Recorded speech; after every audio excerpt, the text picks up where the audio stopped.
हाय बेचारी बहू। सरिता की शादी एक अच्छे परिवार में हुई है। रोहन उसे बहुत प्यार करता है। घर में उसकी सास शांति और ननद मीनाक्षी भी है, जो सरिता के किसी काम में दखल अंदाजी नहीं करती। लेकिन फिर भी सरिता को ऐसा लगता है कि दुनिया की सबसे ज्यादा बेचारी बहू वही है और सबसे चार उसी पर हो रहा है। माँ जी, ये लीजिए आपकी चाय। अरे बहू, तूने इतनी ज्यादा चीनी क्यों डाल दी चाय में? हाय हाय माँ जी, मैंने तो उतनी ही मीठी बनाई है जितनी मीठी आपको पसंद है। माँ जी, आपको तो मेरे हाथ की चाय अच्छी ही नहीं लगती। जब देखो कुछ न कुछ कमी निकाल ही देती हो। अरे बहू, तू एक बात के पीछे ही पड़ जाती है। मैंने ऐसा कब कहा कि तू रोज चाय खराब बनाती है? अपने कमरे में चली जाती है और फोन उठाकर अपनी माँ से बात करती है। हेलो माँ, कैसी हो आप? क्या कर रही हो? मैं तो ठीक हूँ, पर तू बता, तेरा मूड कैसा है? तेरी आवाज से लग रहा है कि कुछ तो हुआ है तेरे ससुराल में। अरे क्या बताऊँ माँ, यहाँ तो हर समय मेरे साथ बहुत बुरा व्यवहार होता है।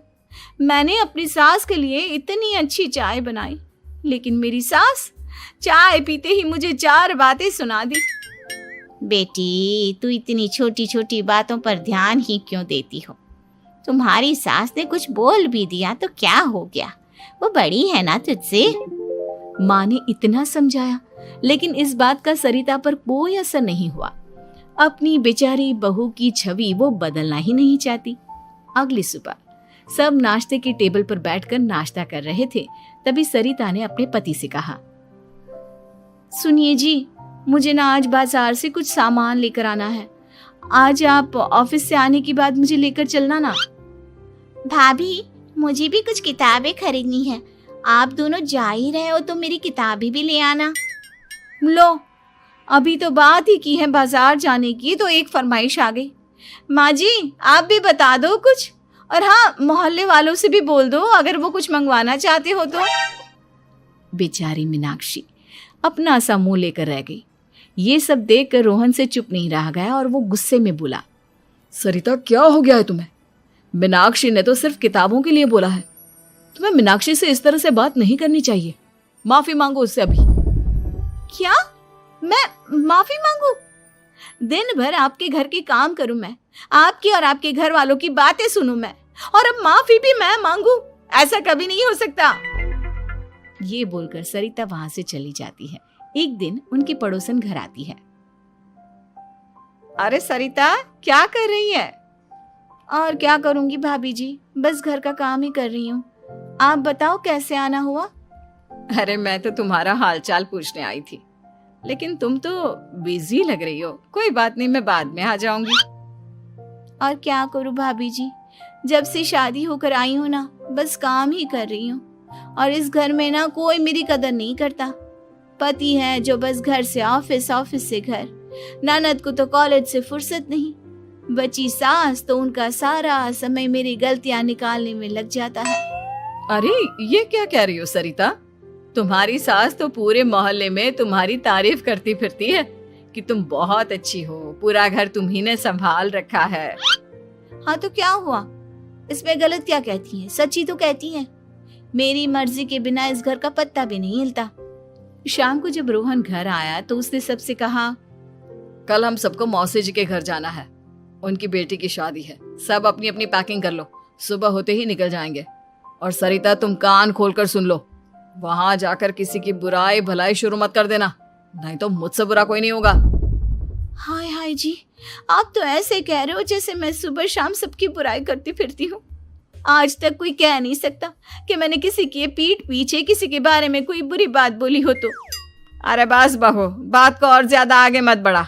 हमें सब पता है तो हमारे साथ क्या व्यवहार करती है। ये बात घर तक रखना, शादी में किसी को कुछ मत बोलना, नहीं तो सब कहेंगे कि शांति की बहू कितना बोलती है। हाँ हाँ, सब कुछ तो मैं ही बोलती हूँ ना। आप लोग तो हर समय फूलों की बारिश करते रहते हो मेरे ऊपर। सारी गलती मेरी है जो मैं इस घर में आई। सबका कितना ध्यान रखती हूँ, लेकिन फिर भी मेरी तो आप लोगों की नजर में कोई कदर ही नहीं है। अगली सुबह सब लोग मौसी जी के घर पर चले जाते हैं। वहां पर शादी का माहौल होता है। सब जगह चहल पहल होती है, बहुत सारे मेहमान आए हैं। सरिता को वहां बहुत अच्छा लग रहा है। वो अपने मन में सोचती है, यहाँ कितना अच्छा लग रहा है, कितनी रौनक है। मैं यहाँ किसी से ज्यादा बात नहीं करूंगी। अगर मेरे मुंह से कुछ ऐसा वैसा निकल गया तो रोहन जी तो मुझसे गुस्सा हो जाएंगी। सरिता ये सब सोच ही रही थी कि वहां रोहन की कजिन साक्षी आ गई और सरिता से बोली, आप सरिता भाभी हो ना? जितना आपके बारे में सुना था, आप तो उससे भी ज्यादा सुंदर हो। हाँ वो तो है, मेरी सुंदरता की तारीफ सब करते हैं। मेरे मायके में तो सब यही बोलते हैं कि रोहन जी की किस्मत बहुत अच्छी है जिन्हें मैं मिली। लेकिन आप कौन है? मैंने आपको पहचाना नहीं। मैं रोहन भैया की कजिन हूँ। आपकी शादी पर नहीं आ पाई थी ना, इसलिए आप मुझसे मिली नहीं कभी। शांति मौसी और मीनाक्षी आपकी बहुत तारीफ करते हैं। क्या कहा तुमने? मेरी तारीफ? कभी नहीं। मेरे ससुराल वाले कभी मेरी तारीफ कर ही नहीं सकते। मैं इतनी अच्छी हूँ, मेहनती हूँ, लेकिन उन्हें तो मेरी कदर ही नहीं। सारा दिन घर का काम करती हूँ, फिर भी मेरी सास ना मुझे सुनाती रहती है, और पति भी मेरी सास की साइड लेते हैं। ना कभी बाहर ले जाते हैं, ना कहीं घुमाने। अगर घुमाने के लिए कभी बोल भी देना तो उनकी बहन बीच में आ जाती है। मैं कैसे रह रही हूँ उस घर में, ये मैं ही जानती हूँ। सरिता की ये बातें सुनकर साक्षी को बड़ी हैरानी हुई। अब वो हर किसी के सामने अपनी बढ़ाई और ससुराल वालों की बुराई करने लगी। रोहन और शांति को सरिता पर बहुत गुस्सा आया, लेकिन वो चुप रहे। अगले दिन जब वो अपने घर पर आए, सरिता, तुमने क्यों सबके सामने मेरी इज्जत का तमाशा बनाया? तुमसे बोला था ना कि चुप रहना। अजी ऐसा भी क्या कह दिया मैंने जो इतना भड़क रहे हो? तुम जहां जाती हो अपना रोना शुरू कर देती हो। कभी किसी दूसरे की बात ही नहीं सुनती, बस अपनी कहती रहती हो। तुमने सबके सामने हमारा तमाशा बनाकर रख दिया है। हे भगवान, मुझे अपने पास बुला ले।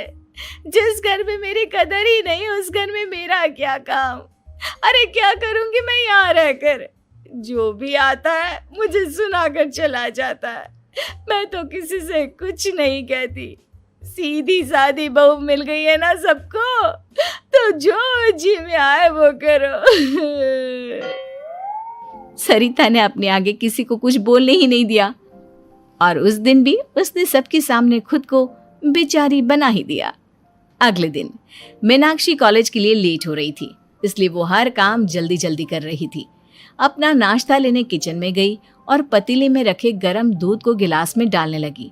दूध का पतीला उसके हाथ से छूट गया और गरम गरम दूध उसके हाथ पर गिर गया। ओए माँ, हाय मेरा हाथ, माँ मेरा हाथ जल गया। मीनाक्षी की आवाज सुनकर सरिता, ये क्या किया तुमने? तुम्हें नाश्ता चाहिए था तो मुझसे बोल देती, मैं क्या मना करती थी? अब पता नहीं कितने दिन की मुसीबत पाल ली तुमने। सरिता मीनाक्षी को उसके कमरे में ले गई और उसका बहुत ख्याल रखा। उसका इस तरह से ख्याल रखना शांति और रोहन को थोड़ा अजीब लगा। माँ, सरिता के दिमाग का भी कुछ पता नहीं। कल शादी में हमारे बारे में, और अब मीनाक्षी की कितनी अच्छी देखभाल कर रही है।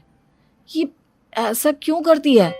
बेटा, तेरी बीवी की ना आदत हो गई है सबके सामने खुद को बेचारी दिखाने की, और आदत इतनी जल्दी नहीं बदलती। जब ये बोलना शुरू करती है तो रुकने का नाम ही नहीं लेती, इसलिए इसे पता ही नहीं चलता कि ये किसके सामने। लेकिन दिल की बहुत अच्छी है। हमें भी अपना दिल बड़ा करके ये जैसी है इसे स्वीकार करना चाहिए।